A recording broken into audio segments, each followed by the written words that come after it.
Spirits. My name's Joshua. I just want to share you guys where I've been with testing the Orea Z1. It is, we'll say day 2.5. I tested out a decaf because it was in the afternoon when I received this, and then I made 4 brews yesterday, so I was very caffeinated then, and then this morning I made 3. This will be my 4th. So I'm a little bit worried about going through all these filters in one feverish experiment. But anywho, I wanted to show you guys kind of not exactly where I'm landing, but kind of where I'm iterating. So for those of you who have not seen the Orea Z1 brewer, it's actually very beautifully designed, and I know that there was a lot of strange marketing, and it's very expensive. I personally wish that I could have reused the mellow drip I already had. So there's definitely very fair points to that. I will say, if I didn't know how much this costs or just all the drama surrounding the campaigns and stuff, I would be very impressed with how this has been designed. This is technically the first no bypass brewer that I have ever tried. I almost got the Tricklet, almost got the Pulsar. I just did not like the gigantic ratios. I tend to prefer making tons of very small cups because I typically have like 8 coffees on hand at a time. I currently have like basically 4 bags, which is the fewest bags that I've ever had on hand at recently. So I actually have 4 bags of Stagg coffee coming in this afternoon. Very excited. But yeah, so as far as recipe goes, what I have been finding so far is that uh, I need to strike a balance between something very fast, like a single bloom and then a single pour. It feels like it has a lot of potential for astringency. I've been battling astringency on and off since day one. Whereas if I do like a 5 pour routine, as you can see, I have a Lagom P64. This has the unimodal V1 burrs. This drains ridiculously quickly. Many of my brews have been under 2 minutes, and I came from a long, steep AeroPress, so this is a totally new world. But that does mean that a 5 pour recipe, I'm constantly, the water level is constantly at the level of the slurry long before I make my next pour.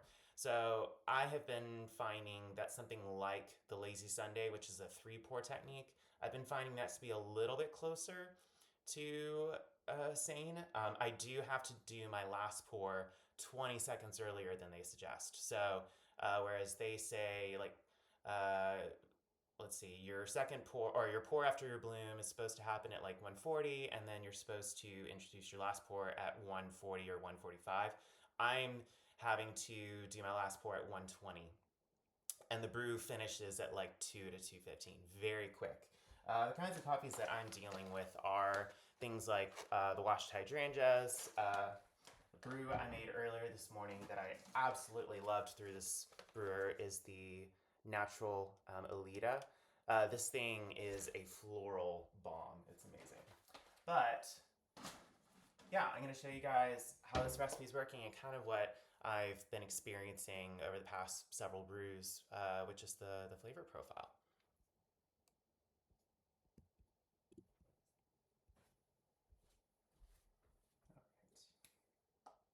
I've got my water starting to come to boil. While that is happening, I'm going to do a couple things. I'm going to take my Sibarist filter. I have the 300 pack. I doubt that will last very long. One thing I've noticed about these Sibarist filters is they feel very soft, almost more like I would expect a cloth to feel. They're also very bouncy in the box, so there's a lot of volume in these, which is very interesting. I've never bought a Sibarist filter before, so this is very interesting.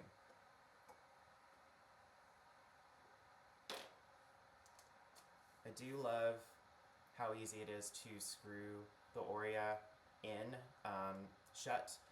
When this thing gets hot, I have noticed it is difficult to unscrew it. So what I typically do is, instead of just taking the whole compartment off and then dumping both the filter and the coffee, I have actually found that dumping while the Orea is still assembled, then cleaning it and taking out the filter seems to be the most enjoyable workflow overall. So maybe that will help someone out. As far as recipe is going, I'm doing an adaptation of the Lazy Sunday, just iterating on that. I do widen my ratios significantly. I've been used to doing this for probably 1.5 years at this point. But I'm going to take this washed hydrangea. I'm going to do 12.5 grams to 250 grams of water. The water is very low TDS. I adapted, well, actually, I'm using Say's water recipe, which is a 15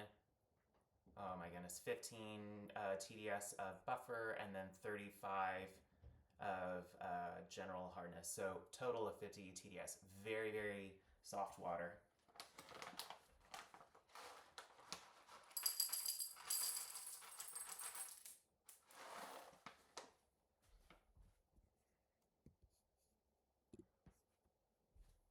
Sorry, I had to go chasing a bean.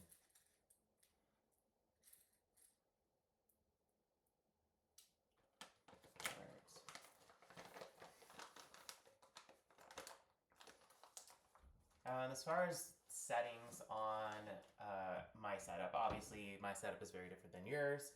I am currently finding that the grind range that I'm happy with is somewhat in the range of what I would expect of doing like an Orea V3 or even an AeroPress long steep recipe. So right now I've been leaning, for these hydrangea coffees, they're slightly on the newer side. I think they're like day 25 or so.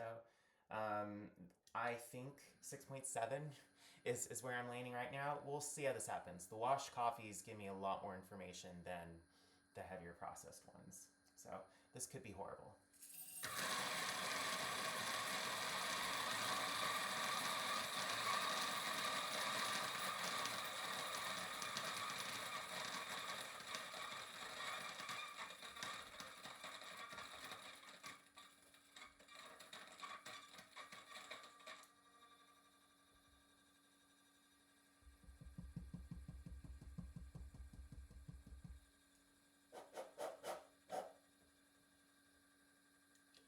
Always a straggler in there.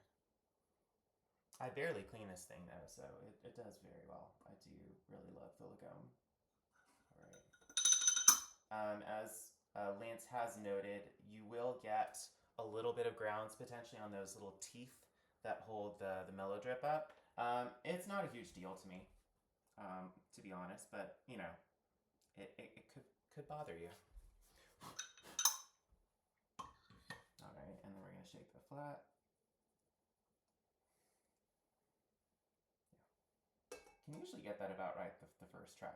I'm not doing any WDT or wet WDT. I just simply have not gotten enough data to figure out for myself how much of an impact that makes for me. So I have the water at just under a boil. I have it at 211 on my Stagg kettle. I'll tear out the scale. And then when this starts, I'm going to do a regular like 5 grams per second kind of pour. And we will do 50 grams and then wait until 40 seconds in to start our first pour. All right, and go. All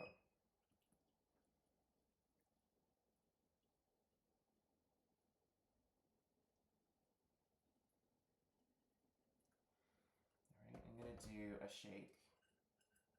Very gentle.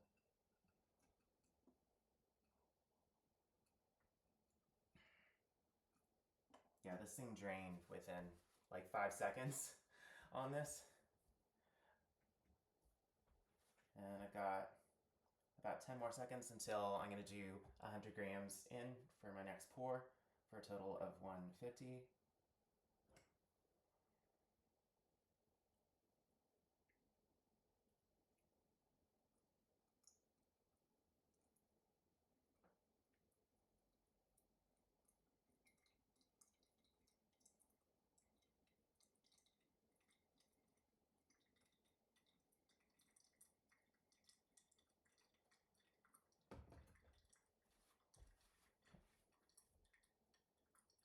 I'm not going to do any swirling or anything like that for this second pour. At 120 for me, oh, that rained already. I'll do my last pour.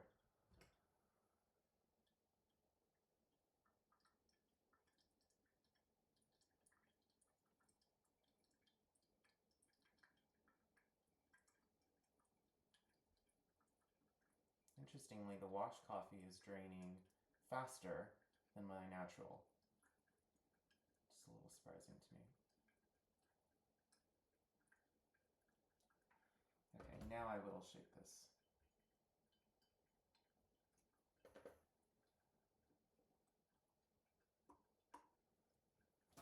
Man, that drains quickly. All right, let's see.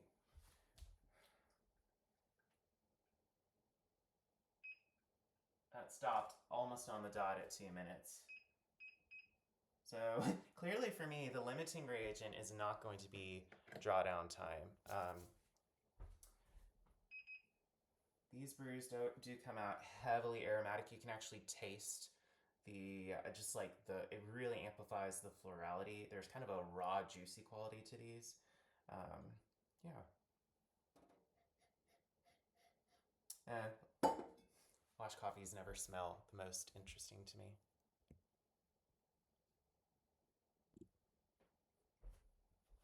All right, we're back. I just cleaned the brewer. I have a pre-chilled glass here, so this should hopefully cool down very quickly.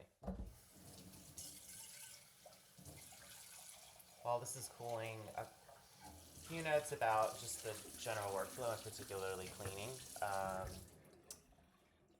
This brewer so far has cleaned up relatively well. I am babying it a little bit at this point. I tend to clean it with just soap and water at the end of the day when I'm finished using it. And this is simply because I have an AeroPress, one of the clear Triton ones. It has discolored, and I'm not sure how much of that was due to the specific model that I got. Maybe it was defective, or if that's just Triton is susceptible to that if you don't maintain it. So that is something to keep in mind. I would not be surprised if this discolored over time. I really don't want it to though, because it looks very nice. But as far as cleaning, again, I dump the grounds before I disassemble the brewer. But yeah, let's give it a taste.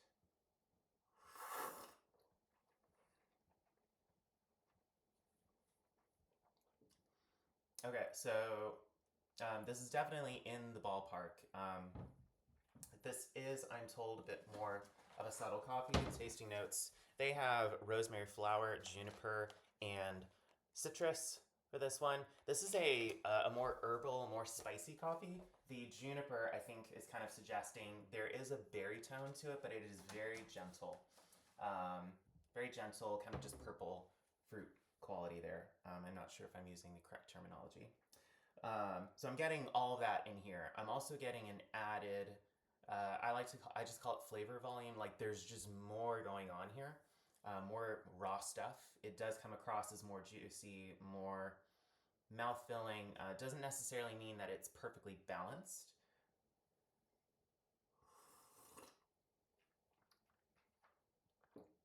I think I would want to get more sweetness out of this.